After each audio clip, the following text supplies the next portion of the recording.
اللہ تعالی وبرکاتہ۔ الحمدللہ رب العالمین والعاقبۃ للمتقین والصلاة والسلام علی سید الاشرف الانبیاء والمرسلین، اما بعد فاعوذ باللہ من الشیطان الرجیم، بسم اللہ الرحمن الرحیم۔ او کصیب من السماء فیہ ظلمات ورعد وبرق یجعلون اصابعهم فی آذانهم من الصواعق حذر الموت واللہ محیط بالکافرین۔ یکاد البرق یخطف ابصارهم کلما اضاء لهم مشوا فیہ وَإِذَا أَظْلَمَ عَلَيْهِمْ قَامُوا وَلَوْ شَاءَ اللَّهُ لَذَهَبَ بِسَمْعِهِمْ وَأَبْصَارِهِمْ إِنَّ اللَّهَ عَلَى كُلِّ شَيْءٍ قَدِيرٌ۔ آمنت باللہ صدق اللہ العظیم وصدق رسولہ النبی الامین المکین الکریم ونحن علی ذلک لمن الشاہدین والشاکرین والحمد للہ رب العالمین۔ ایک مرتبہ درود پاک پڑھیں، اللہم صل علی سیدنا و مولانا محمد وبارک وسلم، صلاۃ و سلام علیک یا رسول اللہ صلی اللہ علیہ وسلم۔ صم بکم عمی فہم لا یرجعون، یہاں تک مطلب درس ہو چکا تھا، اور ماحول کو دیکھتے ہوئے صرف پروگرام کو برقرار رکھتے ہوئے جو ہے پروگرام موقوف نہ ہو، اس لیے مختصر میں انشاءاللہ آج یہ پروگرام ہوگا۔ اور چونکہ آج بہت ساری جگہ پر تراویح ختم بھی ہے، اس کی وجہ سے بہت سارے لوگ شریک نہیں ہو پائیں گے۔ تو اللہ تبارک و تعالیٰ قرآن میں فرماتا ہے او کصیب من السماء۔ اس میں یہ جو آیت ہے، اس آیت کے اندر سائنس کا رد ہے۔ او کصیب من السماء، اس آیت کے اندر سائنس کا رد ہے۔ وہ کس طرح؟ تھوڑا غور سے بات کو سمجھیے۔ سائنس یہ کہتی ہے کہ یہ جو پانی برستا ہے، تو یہ جو پانی برستا ہے یہ وہی دریا، اس کو ہی بند کر دیجیے، وہ والی کھڑکی بند کر دیجیے، اس کو بند کر دیجیے،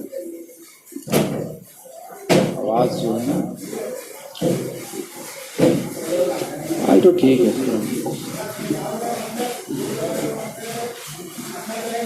سائنس کا کہنا یہ ہے، سائنس کی ایک ریسرچ ہے، سائنس یہ کہتی ہے کہ یہ جو پانی برستا ہے تو یہ یہی دریا کا پانی ہوتا ہے، اور وہ کہتی ہے کہ یہی دریا کا پانی جو ہے یہ گرمی پا کر بھاپ بنا، اور بھاپ بن کر یہ اوپر گیا آسمان پر، اور پھر وہاں پر یہ ٹھنڈا ہوا، ٹھنڈا ہو کے بادل بنا، بادل بن کے برس گیا۔ یہ سائنس کا کہنا ہے۔ ایک مرتبہ پھر میں دہراتا ہوں، سائنس یہ کہتی ہے کہ یہ جو بارش ہوتی ہے یہ دریا کا پانی ہے، یہی دریا کا پانی گرمی پا کر بھاپ بنتا ہے، پھر بھاپ بن کر آسمان پہ گیا، آسمان پہ جا کر ٹھنڈا ہوا، ٹھنڈا ہو کر بادل بنا، بادل بن کے برس گیا۔ یہ سائنس کا کہنا ہے۔ لیکن اگر سائنس کی اس بات کو مان لیا جائے تو اس پر واضح طور پر دو اعتراض لازم آتا ہے۔ کیا؟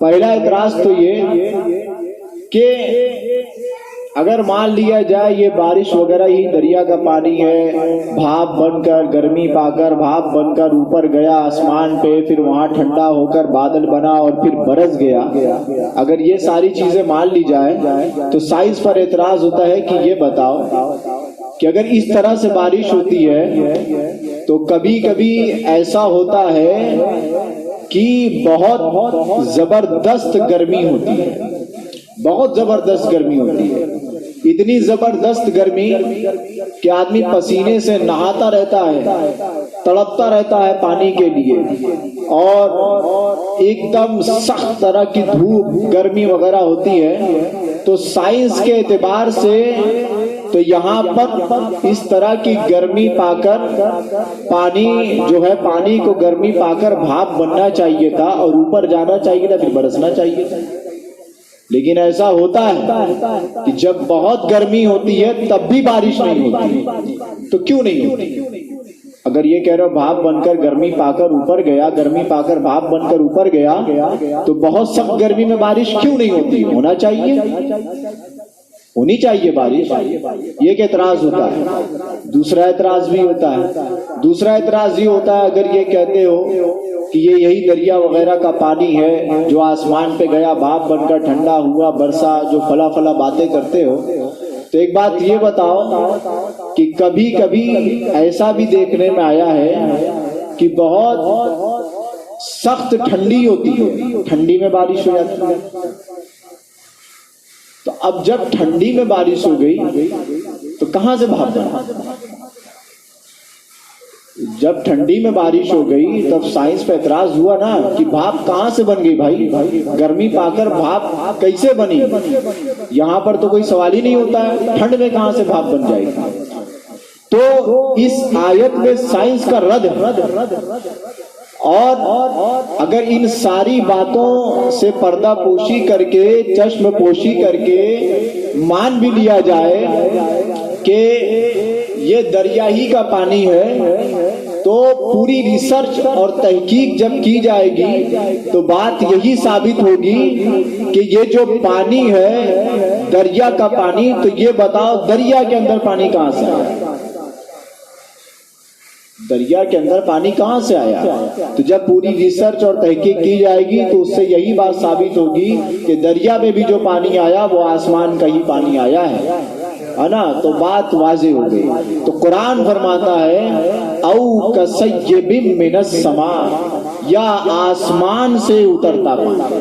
یعنی اب قرآن سے ثابت یہ ہوا کہ پانی، یہ دریا وغیرہ کا سائنس کا عقلی ڈھکوسلا یہ سب نہیں چلے گا، بلکہ سائنس کی کوئی بھی بات اگر اللہ اور اس کے رسول کے فرمان کے خلاف ہوگی تو اس کی ان باتوں کو لات مارا جائے گا. پہلے قرآن اور حدیث کو دیکھا جائے گا. اور تو یہاں پر اگر دیکھا جائے تو واضح لفظوں میں اللہ نے فرمایا کہ یہ آسمان سے اترتا پانی، تو پتہ چل گیا کہ پانی کہیں اور سے نہیں، دریا وغیرہ سے نہیں جاتا ہے، بلکہ کہاں سے اترتا ہے؟ آسمان سے اترتا ہے. تو اس آیت کریمہ میں یہ سائنس کا رد او کصیب من السماء، یا آسمان سے اترتا پانی، فیہ ظلمات ورعد وبرق، اس میں اندھیریاں ہیں. اور ترجمہ اعلیٰ حضرت کا دیکھ لیتے ہیں تو تسلی ہو جاتی ہے. ترجمہ کرنے کو تو خود بھی ہو جاتا ہے ترجمہ، لیکن بات وہی ہے کہ اگلوں نے لکھا ہے بہت علم دین پر، جو کچھ ہے اس صدی میں وہ تنہا رضا کا ہے، تو اس لیے ترجمہ دیکھنا پڑ جاتا ہے. تو اس میں ترجمہ دیا ہوا ہے کہ یا جیسے آسمان سے اترتا پانی کہ اس میں اندھیریاں ہیں اور گرج اور چمک، اور گرج اور چمک. یجعلون اصابعهم فی آذانہم، اپنے کانوں میں انگلیاں ٹھوس لیتے ہیں، من الصواعق، بجلی سے، حذر الموت، موت کے ڈر سے. اب اس آیت کریمہ کے مفہوم کو سمجھنے کی ضرورت ہے. دراصل معاملہ یہ ہوا تھا کہ منافقین جن کا تذکرہ آپ نے سنا ہوگا، کئی دنوں سے آپ نے منافقین کے بارے میں پڑھا ہوگا، اس کا ربط پیچھے سے ہے. تو جو منافقین میں سے دو شخص رسول اللہ صلی اللہ تعالی علیہ وسلم کی طرف سے مشرکین کی طرف بھاگے، یعنی سرکار کی بارگاہ سے مشرکین کی طرف بھاگے.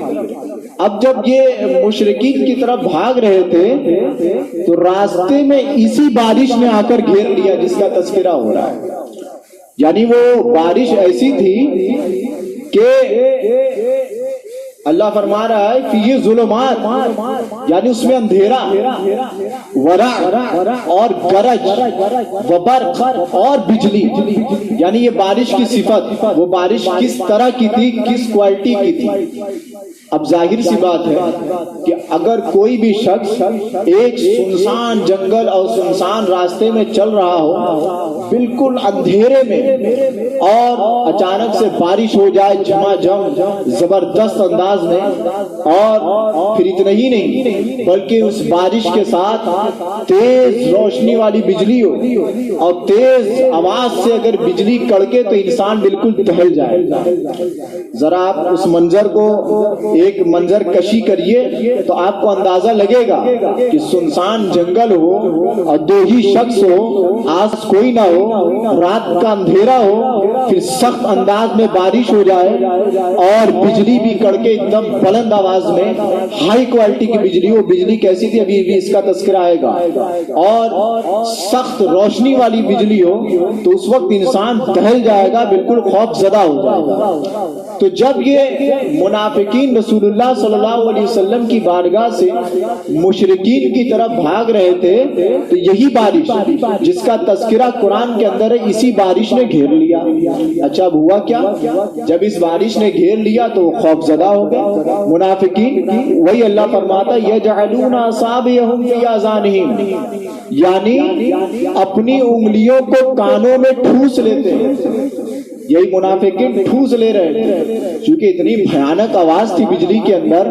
سنسان جنگل میں جا رہے ہوں, طے کر رہے ہوں راستہ, اب اتنی زبردست بجلی تھی کہ یجعلون اصابعهم, کہ بجلی کی آواز سے ڈر کے مارے انگلیاں اپنے کانوں میں جو ہے منافقین ٹھوس لے رہے تھے, انگلیاں ڈال رہے تھے ڈر کے مارے, ہے نا. اسی کا تذکرہ قرآن کے اندر ہے من الصواعق, یعنی بجلی سے, حذر الموت, موت کے ڈر سے, یعنی ایک طرح یہ موت ہی کا ڈر ہے اگر دیکھا جائے. جس طرح بارش کی صفت بیان کی گئی ہے, بارش میں جس طرح کی گرج تھی, جس طرح کی بجلی تھی, تو جیسی صفت بیان کی گئی ہے تو انسان اب یہی سمجھ جائے گا کہ ہم اب زندہ نہیں بچ سکتے, ہے نا. تو اس ڈر کے مارے منافقین جو بجلی کڑک رہی تھی, اس بجلی کی کڑک اور چمک سے منافقین کیا کر رہے تھے, ایک دم خوف زدہ ہو کر کے اپنی انگلیوں کو کانوں میں ٹھوس لے رہے تھے. وہ یہی کام کر رہے تھے.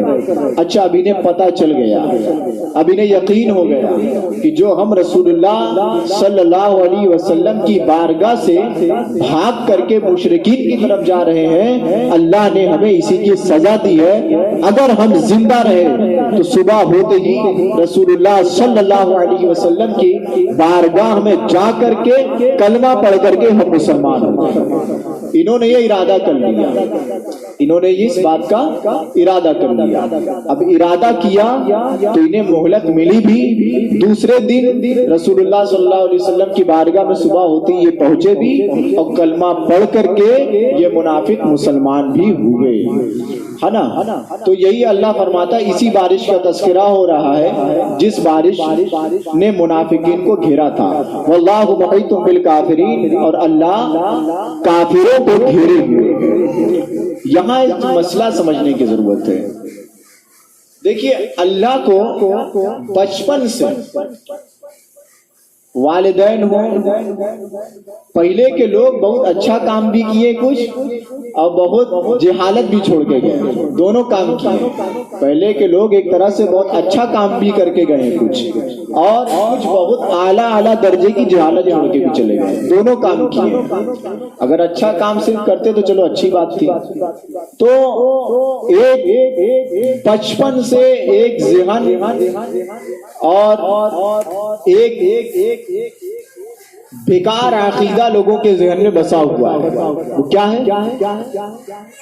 بچپن میں جب بچہ ہوتا ہے تو اس کے والدین بار بار آسمان کی طرف اشارہ کرتے ہیں کہ اللہ اوپر ہے, اوپر والا, اس طرح سے. حالانکہ اللہ تبارک و تعالیٰ کے لیے ہم کسی ایک جگہ کو فکس نہیں کر سکتے. یعنی یہ نہیں کہہ سکتے کہ اللہ آسمان میں ہی ہے, معاذ اللہ. اگر کوئی یہ کہہ دے کہ اللہ کسی ایک جگہ پر ہے تو یہ صریح کفر ہے. ایسا کہنے والا دائرہ اسلام سے خارج ہو جاتا ہے۔ بہت لوگ یہ لفظ استعمال کرتے ہیں نا، اوپر والا، آسمان کی طرف اشارہ کرتے ہیں اوپر والا۔ یہ لفظ اگر کوئی عقیدہ رکھ کر کے اس چیز کو دل سے یقین جان کر اور زبان سے اقرار اگر کرے گا کہ اللہ اوپر ہی رہتا ہے تو یہ شریک ہو، ایسا کہنے والا دائرہ اسلام سے خارج ہو جاتا ہے۔ اللہ کے لیے کسی ایک جگہ کو ہم فکس نہیں کر سکتے۔ کیوں؟ چونکہ اللہ تب سے ہے جب جگہ بھی نہیں تھی۔ سب سے پہلے کون؟ اللہ۔ تو اللہ ہی نے ساری چیزیں پیدا کی، جگہ بھی اللہ نے پیدا کی، زمین و آسمان بھی اللہ نے پیدا کیا۔ تو جب یہ چیزیں اللہ نے پیدا کی تو ظاہر سی بات ہے تو یہ چیزیں پہلے نہیں تھی تب بھی اللہ تھا، تو اس وقت اللہ کہاں تھا؟ تو اللہ کے لیے کسی ایک جگہ کو ہم فکس نہیں کر سکتے کہ اللہ فلاں جگہ پر یہ شریک کو۔ اب اس میں کیا ہوتا ہے، بعض لوگ اپنی جہالت کی وجہ سے یہاں پر دلیل قائم کرتے ہیں۔ دلیل کیا قائم کرتے ہیں کہ حضور صلی اللہ علیہ وسلم معراج میں اللہ سے ملنے اوپر گئے تھے، اس لیے ہم سمجھتے ہیں کہ اللہ معاذ اللہ اوپر رہتا ہے۔ بسا اوقات یہ لوگ دلیل بناتے ہیں۔ تو دیکھیے، آپ سارے لوگوں نے بہت مشہور واقعہ ہے سنا ہوگا کہ سدرۃ المنتہا جہاں جبریل امین رہتے ہیں، سدرۃ المنتہا یہ کوئی معمولی جگہ نہیں ہے۔ سدرۃ المنتہا یہ اتنی بڑی جگہ ہے کہ اگر اس کے سامنے پوری دنیا کو رکھا جائے تو پوری دنیا ناخن کے برابر نظر آئے گی۔ سدرۃ المنتہا اتنی بڑی جگہ کا نام ہے۔ تو سدرۃ المنتہا یہ اینڈ ہے بالکل، یعنی جہاں پر ختم ہو جاتی ہے جگہ، اس کے آگے سے جگہ نہیں ہے، اس کے آگے سے وقت بھی نہیں ہے۔ انسان کا ہر کام کسی نہ کسی وقت میں ہوتا ہے، کسی نہ کسی جگہ میں ہوتا ہے۔ ابھی ہم یہاں بیٹھے ہیں، کوئی نہ کوئی وقت چل رہا ہے نا، کسی نہ کسی جگہ میں بیٹھے ہیں۔ یہاں ہم کوئی بھی کام کریں، ہمارا کوئی بھی کام دو حال سے خالی نہیں ہوگا، یا تو ہم کہیں نہ کہیں پر ضرور ہوں گے اور کسی نہ کسی وقت میں ضرور کر رہے ہوں گے، دو حال سے خالی نہیں۔ اور اللہ ان چیزوں سے پاک ہے، اللہ کا کوئی کام وقت وغیرہ میں نہیں ہوتا، اللہ جگہ سے پاک، اللہ ان ساری چیزوں سے پاک ہے۔ تو بہرحال تو جو حضور صلی اللہ علیہ وسلم جو آسمانی سفر کیا، حضور صلی اللہ علیہ وسلم نے جنت و دوزخ کا سفر کیا، تو وہاں اللہ تبارک و تعالیٰ کا مقصد یہ تھا کہ میرے حبیب ساری چیزوں کی سیر کر لیں، وہ ساری چیزوں کو دیکھ لیں۔ یہ نہیں کہ اللہ اوپر رہتا ہے تو اللہ نے بلایا معاذ اللہ، ایسا نہیں تھا، بلکہ سدرۃ المنتہا کے بعد جبریل امین نے خود یہ سرکار کی بارگاہ میں عرض کیا تھا۔ آپ لوگوں نے سنا ہوگا کہ یا رسول اللہ، اس سے آگے بال برابر بھی بڑھا تو میرا پر جل کر کے راکھ ہو جائے گا، اب میری مجال نہیں ہے کہ میں اس سدرۃ المنتہا سے آگے جا سکوں۔ منتہا کہتے ہی ہیں جس کی انتہا ہو جائے، یعنی جو ختم ہو جائے، بس سدرۃ المنتہا کے بعد سے جگہ ختم، وہاں سے کوئی جگہ نہیں۔ وہاں سے سرکار کیسے گئے، کیسے اللہ نے اپنا دیدار حضور کو کرایا، یہ کسی کو نہیں پتا، یہ حضور جانے اور اللہ جانے کس طرح سے حضور نے اللہ کی زیارت کی۔ عقیدہ یہ ہے کہ اللہ جگہ سے پاک ہے، کسی ایک جگہ کو ہم فکس نہیں کر سکتے۔ یہ ساری چیزیں اپنے گھر میں بتائیے۔ عورتوں کے درمیان اس طرح کی بہت ساری جہالتیں عام ہیں، عورتیں کہتی رہتی اوپر والا، آسمان سے اشارہ کرتی ہیں، اللہ ہر جگہ موجود ہے۔ بہت سارے لوگ یہ جملہ استعمال کرتے ہیں، اللہ ہر جگہ موجود ہے۔ اب اللہ ہر جگہ موجود ہے تو ہر جگہ میں چپل کے نیچے بھی آ گئی، ہر جگہ میں لیٹرین باتھ روم بھی آ گیا، ہر جگہ میں کوڑا کھانا بھی آ گیا۔ بات سمجھ آ رہی کہ نہیں آ رہی ہے؟ تو اللہ ہر جگہ موجود، یہ لفظ بھی خلاف شرع ہے، اس کا بھی استعمال ہم نہیں کر سکتے، ناجائز و حرام ہے یہ سب لفظ استعمال کرنا۔ اوپر والا بھی اللہ تعالیٰ کو نہیں بول سکتے، آپ ڈائریکٹ اللہ تعالیٰ کا نام لیجئے، اوپر والا بولنے کی کیا ضرورت ہے؟ ڈائریکٹ اللہ تعالیٰ کا نام لیجئے۔ اللہ تعالیٰ کی قوت پاور قدرت ہر جگہ ہے یہ بول سکتے ہیں، لیکن اللہ ہر جگہ ہے یہ نہیں بول سکتے. اللہ کی قدرت طاقت وہ ہر جگہ ہے یہ بول سکتے ہیں، لیکن اللہ ہر جگہ ہے یہ نہیں بول سکتے. اس کا خیال رکھیے اور اپنے گھروں میں بھی بتائیے. یہاں آنے کا مقصد صرف یہ مت رکھیے. قرآن فرماتا ہے کہ بھلائی کا حکم دو، برائی سے روکو. تو آپ یہاں آ رہے ہیں، سیکھ رہے ہیں، تو اپنے گھروں میں بھی جا کر کے بتائیے ان ساری چیزوں کو. اس کا ثواب آپ کو بھی ملے گا. یہ ساری باتیں اس طرح کی ہے کہ جو کفر تک انسان کو پہنچا دے گی. پہنچا کیا دے گی؟ کفر ہے ہی، پہنچانے کی تو کوئی بات ہی نہیں ہے. چونکہ اللہ جگہ سے پاک ہے، وہ مکان سے پاک ہے، اس کے لیے وہ کیسا ہے کیا ہے وہ کوئی نہیں جانتا. چونکہ اس کی تعریف ڈیفینیشن جو کی گئی ہے یہی کی گئی ہے کہ جو عقل میں آ جائے وہ خدا نہیں، اور جو خدا ہے وہ عقل میں آ سکتا ہی نہیں. بس وہ کیسا ہے کیسا نہیں ہے یہ اس کی حقیقت کو مکمل طرح سے کوئی بھی نہیں جانتا. یہ ہے کہ ساری مخلوقات کے مقابلے میں سب سے زیادہ اگر اللہ کی حقیقت کو کوئی جانتا ہے تو وہ حضور جانتے ہیں. لیکن حضور کے تعلق سے بھی یہی کہا گیا کہ حضور بھی اللہ کی پوری حقیقت کو نہیں جانتے. یہی عقیدہ ہے کہ حضور سب سے زیادہ جانتے ہیں لیکن حضور اللہ کی ساری حقیقت کو جانتے ہیں. تو یہ عقیدہ بھی نہیں رکھنا ہے، بلکہ حضور جتنا جانتے ہیں وہ ہم سے بہت زیادہ آگے جانتے ہیں، یہ ہم نہیں جان سکتے. آئی بات سمجھ میں؟ تو یہ ساری چیزیں اس طرح کے جو عقیدے ہیں ان کو ختم کرنے کی ضرورت ہے. بہت سارے لوگ اس طرح کی باتیں کیا کرتے ہیں، اوپر والا لفظ بولتے ہیں، اللہ تعالیٰ آسمان میں ہے، یہاں وہاں فلمی ڈرامہ دیکھ کر کے اب وہ فلم میں ہے تو وہ اوپر تاک کے ادھر کر رہا ہے ادھر کر رہا ہے. تو وہی چیزیں لوگ ڈرامہ وغیرہ اپنے بچے وغیرہ جو ہوتے ہیں یہ سب دیکھتے ہیں اور وہ سب بھی یہی سب سمجھ لیتے ہیں. تو یہ سب ایک کفری عقیدہ. بہرحال تو اللہ کو کوئی چیز گھیر نہیں سکتی. میں آپ کو ایگزامپل دیتا ہوں، جیسے کہ موبائل اب موبائل کو ہم نے یہاں پہ رکھ دیا تو یہ موبائل کو پورا کمرہ گھیرے ہوئے کہ نہیں؟ گھیرے ہوئے نا. تو اب یہ موبائل زیادہ طاقتور ہوا یا کمرہ زیادہ طاقتور ہوا؟ کوئی جواب دے. یہ موبائل زیادہ طاقتور ہوا یا کمرہ زیادہ طاقتور ہوا؟ اگر کمرہ گر جائے گا تو موبائل نہ ٹوٹے گا. موبائل کے اوپر جانے سے دیوار نہیں ٹوٹے گی. مطلب سمجھ آ رہا ہے؟ یعنی یہ اگر ہم نے موبائل کو یہاں رکھا تو موبائل کو چاروں طرف سے گویا گھیر لیا گیا، یعنی اس پورے گھیراؤ کی طاقت موبائل سے زیادہ ہے. تو اگر اللہ کو ہم کسی ایک جگہ پر مان لیں تو گویا اللہ کو کوئی چیز گھیر لے گی. مطلب سمجھ میں آ رہا ہے؟ اللہ کو کوئی چیز گھیر لے گی. اب جب اللہ کو کوئی چیز گھیر لے تو بتاؤ پاورفل کون ہو جائے گا؟ اللہ ہو جائے گا یا وہ جگہ ہو جائے گا؟ اب اللہ سے پاورفل کوئی ہو نہیں سکتا. اس لیے کہا جاتا ہے کہ اللہ مکان سے پاک ہے. اس کے لیے ہم یہ نہیں کہہ سکتے کہ اللہ کسی فکس جگہ پر ہے، وہ آسمان میں ہے یا وہ خانہ کعبہ میں ہے یا وہ مسجد میں ہے. یہ سب کچھ نہیں کہہ سکتے. وہ کیسا ہے کیا ہے یہ کوئی نہیں سمجھ سکتا. چونکہ قرآن نے ہمیں ایک اصول دیا ہے. قرآن نے ہمیں کیا اصول دیا ہے؟ لیس کمثلہ شیء. قرآن نے کہا اللہ کی طرح کچھ بھی نہیں. اللہ کی طرح کچھ بھی نہیں. تو جب کچھ بھی نہیں تو کچھ بھی نہیں. جسم و جسمانیات سے وہ پاک ہے. ہمارے جیسا اس کا جسم نہیں. اگر کوئی اللہ کے لیے ہم لوگوں کے جیسا جسم مان لے تو ایمان سے خالی رہتا ہے. قرآن کہتا ہے اللہ کے جیسا کچھ بھی نہیں. تو اگر اس کے لیے ہم جسم مان لیں، باڈی مان لیں، تو جسم تو اس کے بندے کا بھی ہے. اگر ہم یہ مان لیں اللہ کھڑا ہوتا ہے تو کھڑے تو اس کے بندے بھی ہوتے ہیں. اگر ہم یہ مان لیں اللہ بیٹھتا ہے، بیٹھتے اس کے بندے بھی ہیں. اگر ہم یہ مان لیں اللہ سوتا ہے، کھاتا ہے، پیتا ہے، یہ سب تو اس کے بندے بھی کرتے ہیں. تب تو قرآن کی آیت کا انکار ہو رہا ہے، کیونکہ قرآن فرماتا ہے اللہ کی طرح کچھ بھی نہیں. اب یہ ساری ایسی چیزیں ہیں جن کا تعلق جسم سے ہے، تو یہ ساری چیزیں بندوں کے اندر بھی پائی جاتی ہیں. آئی بات سمجھ میں؟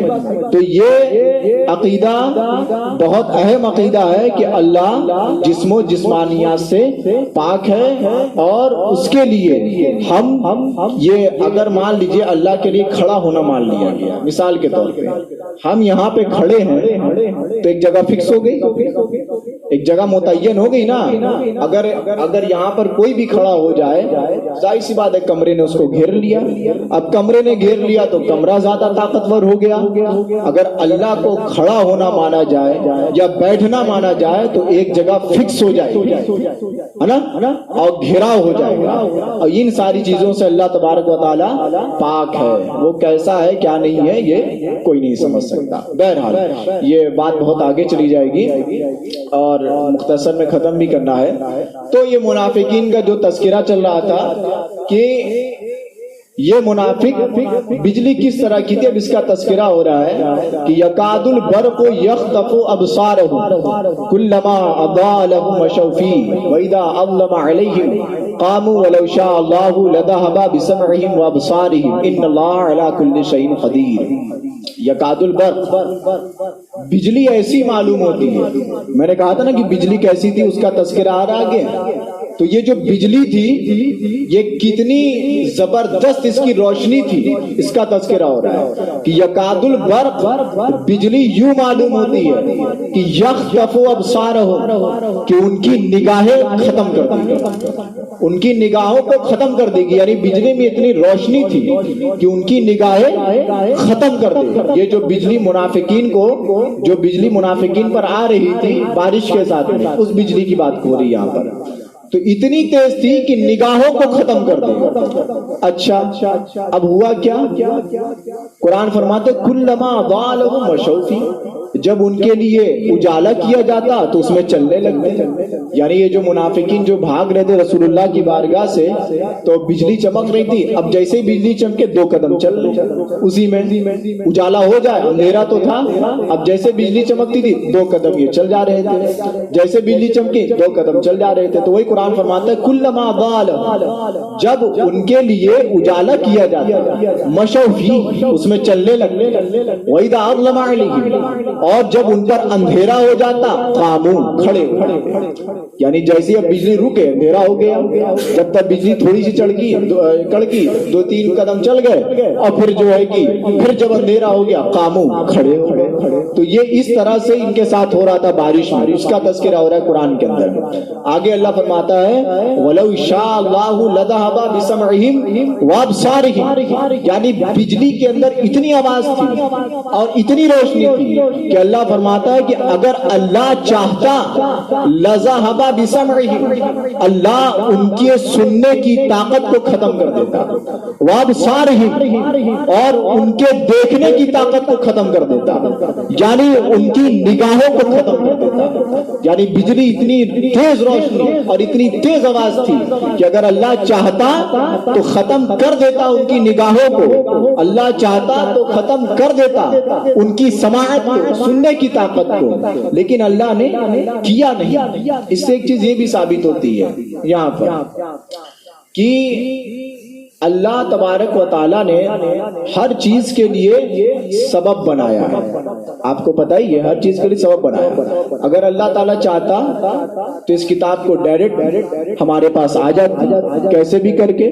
اللہ اس چیز پر قادر ہے, اسے قدرت حاصل ہے کہ کوئی ذریعہ نہیں ہوتا, حضور ہمارے ذریعہ نہیں بنتے. اللہ چاہتا تو ڈائریکٹ بھی اس کتاب کو نازل کر دیتا, ڈائریکٹ یہ کتاب آ جاتی, ہمیں مل جاتی. ٹھیک ہے, لیکن اللہ نے ذریعہ بنایا. ایسے ہی اولاد ہوتی ہے, تو اگر اللہ چاہتا تو ڈائریکٹ انسان کو آسمان سے اتار دیتا, وہ اس چیز پر قادر ہے. لیکن اللہ نے ایسا کیا نہیں, بلکہ اللہ نے کیا, میاں بیوی آپس میں صحبت, اور پھر اس کے بعد جو ہے کہ جو حمل وغیرہ ٹھہرتا ہے ایک ذریعہ بنتا ہے, تب جا کر کے اولاد ہوتی ہے. یہ ایک ذریعہ ہے نا. لیکن اللہ چاہے تو بغیر اس ذریعے کے بھی انسانوں کو پیدا فرما دے, ہے نا. یہ اللہ سبب, لیکن اللہ تبارک و تعالی بغیر سبب کے بھی پیدا کرنے پر قادر ہے. اور کبھی کبھی ایسا بھی ہوتا ہے کہ سبب اگرچہ پایا جاتا ہے, لیکن جب تک اللہ کا ارادہ نہ ہو تو کچھ بھی نہیں ہو سکتا. جیسے کہ یہاں پر کیا ہوا کہ بجلی اتنی تیز تھی کہ روشنی چلی جاتی لیکن گئی نہیں, سبب تھا.